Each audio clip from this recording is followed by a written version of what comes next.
Hammaga salom. O'zbek Tayson haqida 101 fakt. Qani boshladik. Ismi Jasurbek, familiyasi Jo'rayev.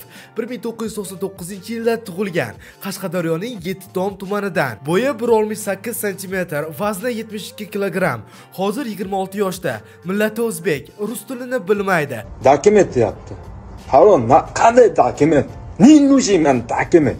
Mana fis dokument. Tayson как дела?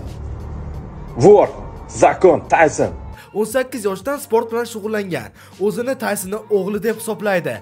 2022-yildan videolar chiqara boshlagan. Saturn bilan internet orqali tanishgan.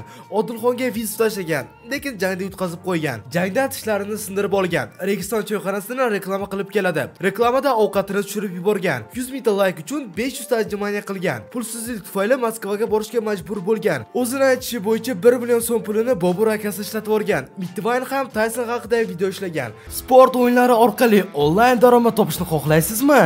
Bizning Sinov.uz Telegram kanalimizda siz aynan shunday imkoniyatga ega bo'lasiz. Kanalimizda tayyor stavkalar doimiy ravishda taqdim etiladi. Bu orqali siz osongina daromad olishingiz mumkin. Video ostidagi manzil orqali hoziroq o'tib, kanalga obuna bo'ling va onlayn pul ishlashni bugundan boshlang. Va bu video uchun Tayson Mittimini Octagon ligaga chaqirgan. Chayxona Registon Taysonga iPhone 15 Pro Max sovg'a qilgan. Motivatsiya berishni yaxshi ko'radi. Boy bo'lib ketganda kino olishni rejalashtirgan. Trenirovkadan keyin tuxum yeyishni yaxshi ko'radi.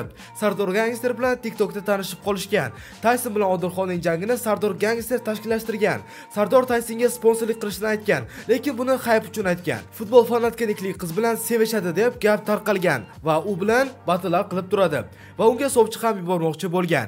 Video ishlashdan oldin qurilishda ishlagan. Taysonga o'xshashini ko'p odamlar aytgani uchun blogerlikni tanlagan. Birinchi videosini o'zi mashhur bo'lib ketgan. Rossiyaga avtobusda borgan. Rossiyaga endi borganida o'rmonda adashib qolgan. Hattoki ko'chada qolib ketishga majbur bo'lgan. Intervyular ham beradi. Eng yaxshi ko'rgan ovqati tandir go'sht. O'zining aytishicha BMW mashinasi bor. Endigi maqsadi UFC ga chiqish. Real Madridning fanati. Raqibimga kuchim yetmasa qulog'ini tishlab olaman degan. Prямой efirlar qilishni yaxshi ko'radi. Saturn bilan yaqin do'st. Taysonnikidek tatu chizdirib olgan. Nursulton Ro'ziboyev ham Tayson uchun video ishlagan. Ijtimoiy tarmoqlardan foyda olmaydi. Octagon ligaga chiqqanida hayajonlanmagan. Odilxondan revansh olishni maqsad qilib qo'ygan. Eng yaxshi ko'rgan ichimligi kola. Tayson somsalari degan choyxona ochmoqchi. O'zbek Tayson hayotda juda ham kam gap. Negativlarga alohida javob beradi.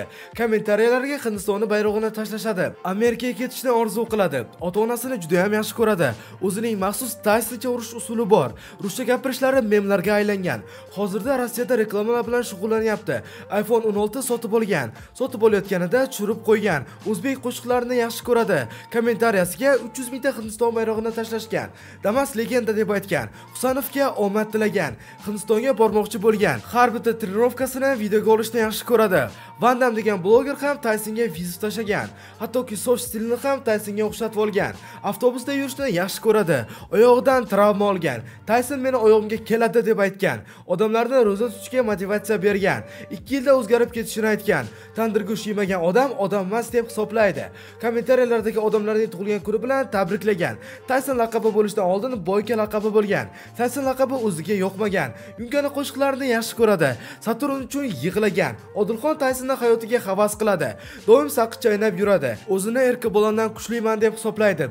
Instagramida 500 millionga yaqin obunachisi bor va 350 dan ortiq post joylagan. Kallenga suv bilan uraman degan memi mashhur bo'lib ketgan. Bruce Lee'ning gaplaridan yaxshi ko'radi. Saturn bilan hech qachon urush qilmasligini aytgan. Tayson talaba bo'lgan. Juda ham Hind bayroqlarini ko'radi.